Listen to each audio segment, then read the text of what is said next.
Assalomualaikum do'stlar, qandaysizlar?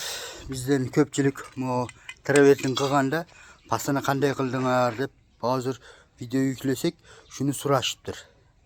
Biz bu pasini granit qilganmiz mana. Bunday granit bo'ladi mana. Mana shunday qilib o'yma-chiyma qilib chiqarganmiz. Mana.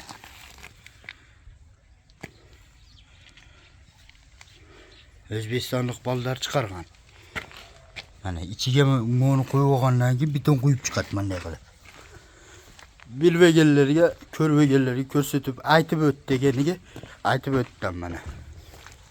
Mana shunday qilib granit qilib chiqarganmiz mana. Burchaklarni ham iziga olib kelib har bir burchagiga charxlanadi. Mana.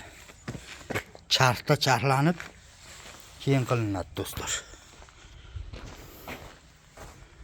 Mana. Bu butgan yeri mana, zameskasi butgan yeri mana. Ko'rdingizmi? Charxlanadi mana shunday bo'lib.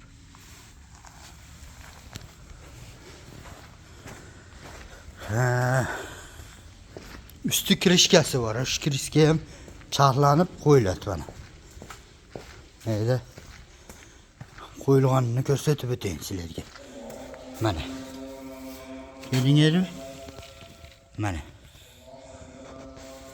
Mana shunday bo'lib charxlanadi. Do'stlar, granit bu. Tevestiraverdim mana.